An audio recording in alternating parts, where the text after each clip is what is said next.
Morning. Sorry, I'm getting some error messages. Just trying to figure out what's happening. Okay, we're just going to rock with it.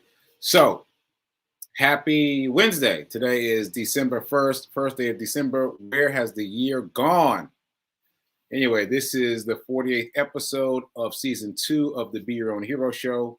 Hero is an acronym, it means helping everyone reaps optimism. In other words, helping others helps you. I'm your host. I'm Sekouwrites. I am a professional creative and the creator of what is now known as the Hero Ministry Movement. Yes, it's a movement.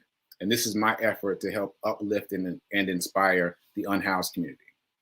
Okay, so all that said, shout out to New Thought Media Network for allowing me the space and opportunity to be here and talk about my journey of becoming my own hero. Here's the website, ntmedia.org. You can donate. You can also check out the other shows on the network. Speaking of which, right after this at 10:15 is prayer time. And then right after prayer time is Sit with Rev Melissa. Quick disclaimer, I am not a personal trainer, nor am I a financial advisor. So do your own due diligence, your own research. And I am telling you what has worked for me and what often has not worked for me in hopes that it provides you with some value, but do your own research. Okay, so my show comes on Monday through Friday, 9:45 a.m. Eastern. Yes, we expanded the time, so it's now a full half hour. So 9:45 a.m. Eastern, Monday through Friday. All right, so that's what we got. Shout out to the folks in the chat. Shout out to Nan. Shout out to Tim. Yeah, where did the year go? I can't believe it's December. Woo. All right. Anyway, if this show provides any value, please like, comment, share, tweet, subscribe on YouTube, all the things. Okay, so let's jump into the Hero Ministry Movement news. Today is day 184.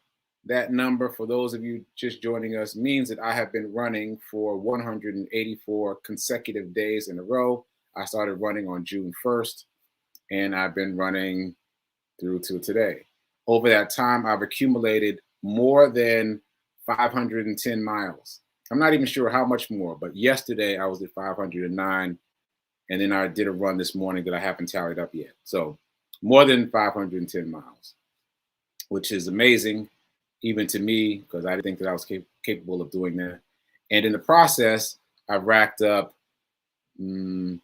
I like to say it like this, thousands of dollars, because it sounds like a whole lot, but thousands of dollars. And that is part of my effort to raise money for what I'm calling the Fabulous Five. That's 5 nonprofits that work with the unhoused community in 4 different cities. So you put all that together. My goal has been to run 500 miles to raise $5,000 for 5 nonprofits. Boom. There we go. So speaking of which, obviously, as I just said, I have completed my goal. Did I just say that? If I didn't, I'm saying it now. I have completed my goal of 500 miles. I did that on Sunday, and the runs since then have been very interesting. You should check out the run reports over on my social media. It's been very interesting. And in terms of the financial goal, we're down to $355 left. $355 left. So very little money left. I can't believe how far we've come. That's child's play money, right? So, I am hoping that we'll be able to close that. I'm claiming that we'll be able to close that out before December 4th. Saturday, December 4th is the 4th annual Hoodies for the Homeless. Yes, I was right. The 4th annual Hoodies for the Homeless event. I launched Hero Hoodies at the 3rd annual Hoodies for the Homeless event. So just a year ago. And all this hero stuff has evolved since then over the course of 1 year. And so my intention is to be able to distribute these funds to all 5 nonprofits on Saturday. That's my goal, and you guys can help me reach my goal. Still just a little bit of money left, $350 left. So we can we can share, we can give a little bit of money, $1 here, $1 there, $10. Anyway, we can get it done. And this has definitely been an exercise in faith for me, having faith that we'll make it with only 4 days left. I have faith. Okay, so other things related to that, I mentioned that Jay White, the founder of Project Love Strong, who is the first nonprofit that I started working with when I got involved in the unhoused community, she interviewed me on her channel Monday. And so I posted that on my social media yesterday. So it's a pretty cool interview. Check it out. I still haven't posted it. You know what? I will post it on my Facebook page. Right now it's on my Instagram, but I will post it on my Facebook page. You can check it out there. Okay. All that said, I wanted to introduce you to the fifth of the Fabulous Five nonprofits. I love saying that. The Fab Five. So if you missed Rev Melissa's Living Life in Joy, where she interviewed Tanya Moment of Old Path Ministries, I'm going to share with you just a snippet, just 60 seconds of my favorite part of that interview that she did.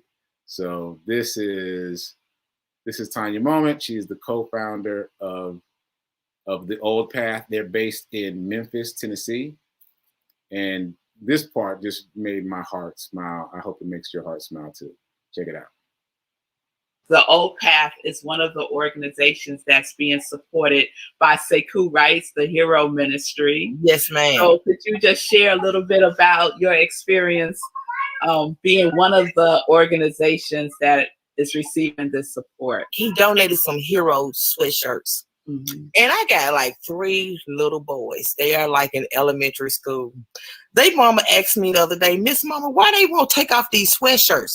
For those children believe in those sweatshirts, and they believe they are heroes because of it. And I one day I'm gonna take a picture because we got one. He would not take. He won't put on a coat.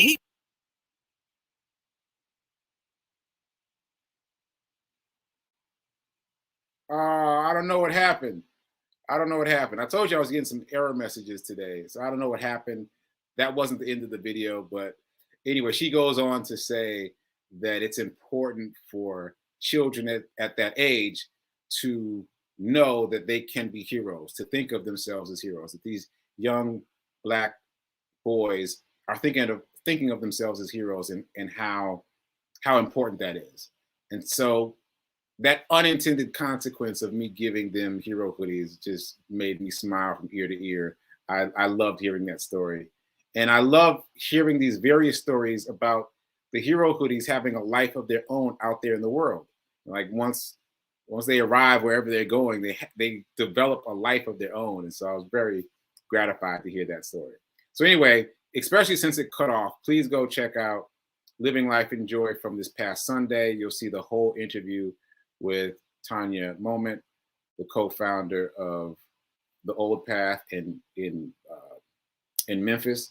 And I'll try again tomorrow to play the video so you can check it out here.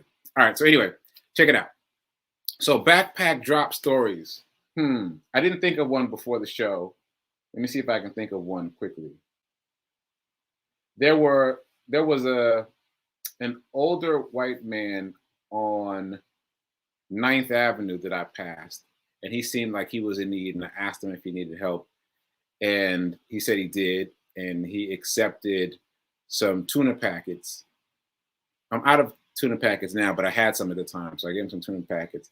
And he had a friend that materialized. You know, I hadn't noticed him, and so then there was the two of them, and then I was giving both of them things, the tuna packets, but also, you know, clothing here and there, things that they were interested in, things that they weren't. And so the three of us were standing there on 9th Avenue having this whole exchange about what they wanted and what they didn't. And I thought it was really cool that the first guy was looking out for his buddy, the second guy. And that's not the first time I've experienced that. But I appreciate it that they have, you know, created their own circles of influence. And he didn't say this, but I felt like the first guy wasn't going to take anything if his buddy didn't get something too. So I thought that was pretty cool.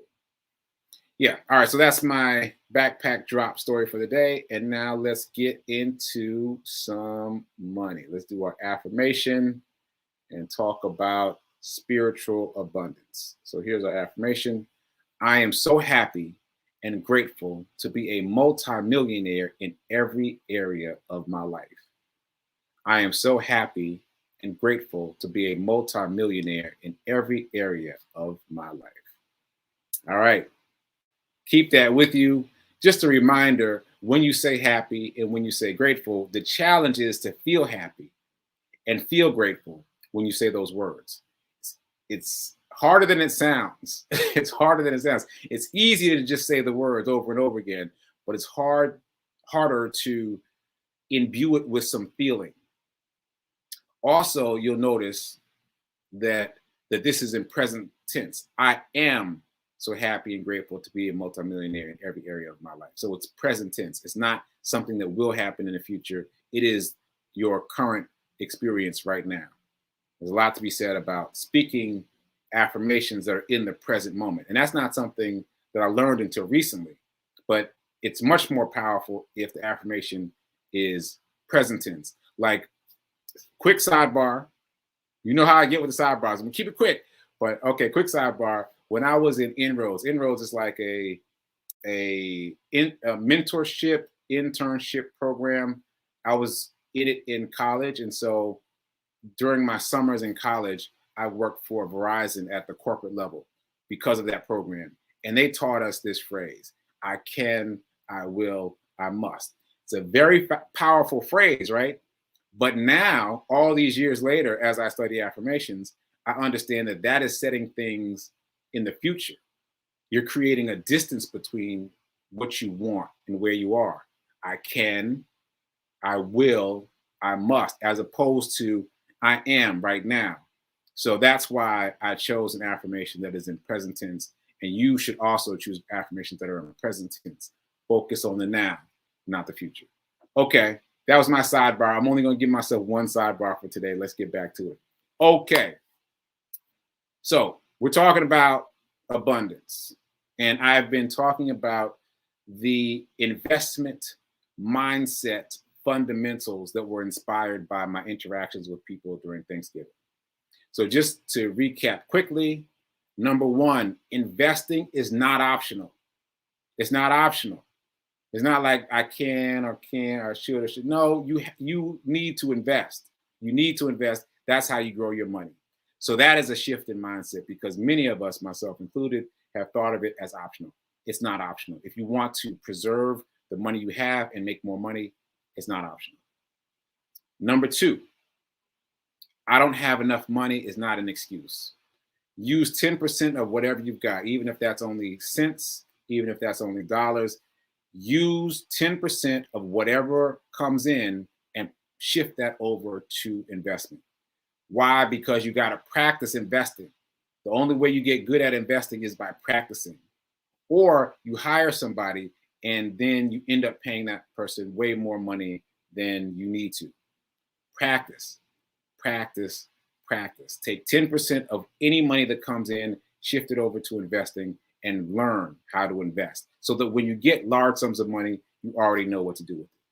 So that's number one. And number two, investing is not optional, and I don't have enough money is not an excuse. Okay, so third, let's talk about couponing for a minute. So I mentioned this book before. It's called 1 Minute Millionaire. Check it out. I'll add that to the list of resources. 1 Minute Millionaire. And yesterday, I think I was talking about don't focus on saving money. Focus on making more money. I'm going to say that again. Don't focus on saving money. Focus on making more money, because you can't save your way to wealth. Now, I know we've all tried, right? But all of us have tried saving, right? And you can't save your way to wealth. You can save enough to invest, and that'll get you there. But just saving isn't going to get you to wealth, right? So, but let's talk about another part of that. Let's talk about couponing specifically. So I'm sorry, I can't remember the author's name right now, but the book is called 1 Minute Millionaire. And what he suggests throughout the book are little things you can do in 1 minute, in 1 minute's time, that can pave the way to you becoming a millionaire. So one of those things is he talks about coupon. I don't know why I can't say couponing today.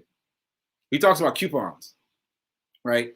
And the way he talks about it is he says that if you go to the grocery store, for example, you've got a stack of coupons, and those stack of coupons end up getting, I don't know, whatever, $16 off of your entire purchase. You know how the register will tell you, you saved X amount of dollars.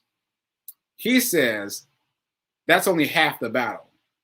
Your next step is to write that number down and go home and invest that same amount. You saved it, quote unquote, right, by using these coupons. You saved it, but unless you do something with it, you haven't gained any ground. So again, you use coupons, you go to the grocery store, you save 16 bucks. As soon as you get home, you invest 16 bucks. You invest the amount that you saved. And if you do that religiously in all areas where you use a coupon or a discount or whatever, if you invest the money that you quote unquote saved, you will rapidly accumulate money that you can use for investment. So we've talked about the building blocks of a wall of investment previously, right? So we won't talk about that today, but 16 bucks, you could spread that out over multiple bricks if you're using fractional shares. You could buy a couple cheap, inexpensively priced shares of stock. Like there's things you can do if you've been practicing. Like you know that you can do something with 16 bucks in the world of investment, in the world of the stock market if you've been practicing. So no amount of money is too small. But the point is, if you use coupons, then keep track of how much you saved, quote unquote, and then go actually invest that amount. Otherwise, you're stuck in that cycle of trying to save your way to wealth, which these pundits say will not work. Okay. All right, so we just crossed the 10 o'clock hour. So just a reminder to those folks who are just now joining, yes, the show is longer now. We started at 9:45. So we've been talking about things for a minute. You might want to catch the replay to catch up to where we are right now. Okay, so I think that's all I wanted to say about the couponing. But I think that's a very good lesson for all of us. And it doesn't have to be a coupon because, you know, sometimes on my phone, if I go to a place, I'll get a discount if I swipe my phone. So just keep reminding yourself, if you saved some money out there in the world, your task is to go invest that same amount of money. And if you can do that relatively consistently, you will accumulate money to invest quickly. Okay. All right, moving on. I want to talk about Cash App because I just discovered, like just in the past couple of days, that you can now send stock on Cash App. What? I owed someone some money and she was like, oh, just Cash App me. And so I went into Cash App to send her a couple bucks. And I saw a drop down that said, do you want to send this money as Bitcoin or stock? And I was like, what? Funny thing, I'm taking credit for this. Funny thing, because mid-pandemic, I reached out to Cash App and I was like, I don't see a way to send stock. I'm trying to send someone stock. And they were like, oh, we don't do that. And now they do. I'm just saying, I probably gave them that idea. I'm claiming it. I probably gave them that idea. They owe me some money. They owe me some Cash App stock. Anyway, so you can now send shares of stock to people, fractional shares, because it's on Cash App. So instead of sending her money, I sent a fractional share of Meta, which is great because now you can actually, like, what's the right phrase? You can pull people into the stock market. People that are thinking about it, people are on the fence, they don't know, they're not sure. You can just send them stock and all they have to do is click the accept button and all of a sudden they're in the stock market. And then as we have learned, those of us who have jumped off the porch, we have learned that once you're in it, you pay more attention to it. Your reticular activating system, what I call the filter seeker, turns itself on and starts paying attention to everything related to the stock market in general, but your specific stock in specific, right? I'm sure you guys are experiencing that. Like all of a sudden you're paying attention to Meta. All of a sudden you're paying attention to the S&P 500. Like all of a sudden those things are resonating in your awareness. And so, especially for younger people, like the holiday season is coming up. I mean, the holiday season is here, really. So younger people in your circle, all of them are on Cash App. You don't even have to ask. They're on Cash App. So you can send them stock. You can get them in the stock market early without their permission, without having to talk to their parents about it. You can just send them something and it'll accumulate in value and accumulate in value and accumulate in value over time. So that is my intention. I'm going to cobble up a couple coins together and send some of the young people in my life a little bit of stock for this holiday season and just get them involved, you know, and as long as they don't cash it out. Imagine if someone had sent us stock when we were kids. Imagine where that stock would be now. If it was the S&P 500, if it was Facebook, Netflix, right? So it is my intention to do that, and I hope you will join me. Let's make it a challenge. Like, find at least one young person or someone else who's on the porch and can't seem to get themselves off, and just send them something. Send them $1 worth of one of the stocks we talked about and just get them involved, because I think that would be hugely beneficial for everyone. For you too, because you have to pay that much more attention to what stock you're buying and why, and have a rationale about that. Which brings me to my next point. Let's talk about Shaq again. Let's talk about Shaq again.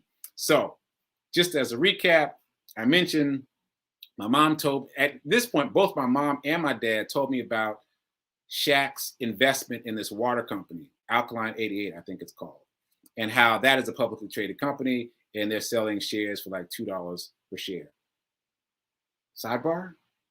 Quick sidebar, stocks can be inexpensive. I mean, I didn't know that. Like, I thought in order to buy an inexpensive stock, it had to be a penny stock. It doesn't have to be a penny stock. As a matter of fact, penny stocks can be more challenging than other stocks. That's all I'll say about that. I'm going to come back to it, though, because I did check out penny stocks, and I've got a whole conversation about that. So you can buy this stock, this water stock, Alkaline 88, for like $2 per share. I bought in, and then I closed my position because I was like, wait, I'm not getting the benefit that Shaq is getting. Shaq bought, I think, 7,000 shares, but he also had a face-to-face meeting with them. He probably got an ownership stake. Like, his deal is different. So the company, I'm sure, will benefit by his presence. But I was like, I want to get in at the level that Shaq's getting in. And I was encouraged to even think that way because Warren Buffett's company is publicly traded, as is Cathie Wood's company. They're both publicly traded. So you can piggyback on their wisdom. And then eventually I mentioned that I discovered SPACs. And what is that called again? SPAC is an acronym for Special Purpose Acquisition Company, SPAC, SPAC.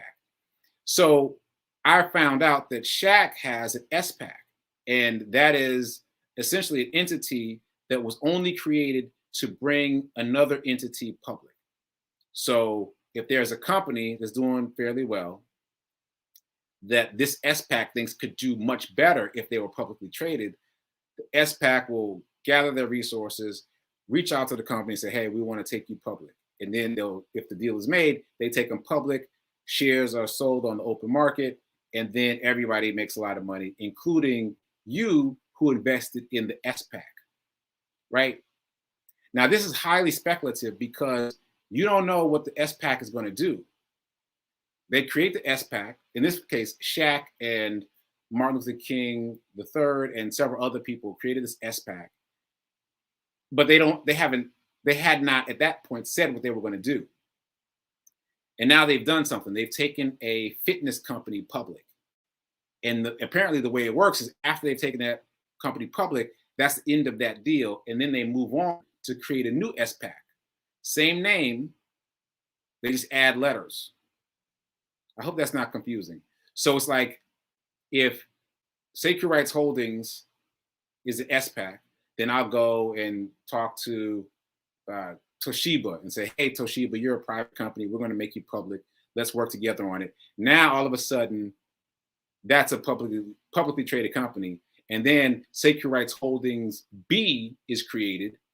And that's the second SPAC to go talk to Kroger about going public. And apparently that's how it works. So all that said, I have finally thrown a couple dollars in on Shaq because I like the idea of being able to invest at that level. So I'm investing in Shaq's SPAC to see what they're going to do. Now, this is highly speculative. So do your due diligence, do your research. I'm not a financial advisor. I'm just telling you what I'm doing now. I like the idea of investing in Shaq because he seems to know what he's doing or has people around him who know what they're doing. He's been very successful in a lot of different ways. So the name of his company is Forest Road. I don't know what the name means. It probably has some personal significance, but it's just called Forest Road. So it's publicly traded. It's only $9 per share or so. So I bought a share. You know, I didn't go hard or anything. I bought a share, $10. I figured $10, what's the worst that could happen? But I'm interested to see what is going to happen because I bought a share of Forest Road B. That means this is the second iteration of this SPAC. We don't know what they're going to do yet. We don't know what they're going to do, but we buy in advance of knowing what they're going to do. So I kind of like that surprise element. And I love the price. And so we buy in at $10 and then we see what's going to happen. Hopefully they'll bring some other company public that does really well and everybody does well. Oh, and by the way, once they bring the new company public, you don't have to buy shares in the new company. Your share in Forest Road becomes stock in the new entity, which is pretty cool. All right. I'm just making sure I got everything. Okay. I think I'm going to have to talk about that a little more. I feel like it might be a little bit confusing, but long story short, I put a couple of dollars on Shaq's SPAC, and I'm going to see what's going to happen. Okay, so coming right up is prayer time at 10:15. Right after that is Sit with Rev Melissa. And yeah, I think that's it. Yeah, and then tomorrow I will try again to show the Tanya moment video clip that I showed, or that I tried to show earlier. Okay, so keep doing, be a hero, be your own hero, keep investing, keep taking, start and keep taking 10% of everything that comes in and shifting it over. Keep couponing, but use the amount that you save via coupons and then go invest that amount into the stock market. My list of to-dos is getting longer, isn't it? I'm gonna have to put these in a book or something. Anyway, keep doing, be a hero, be your own hero. Remember that now is better than perfect, and I will see you soon. Later.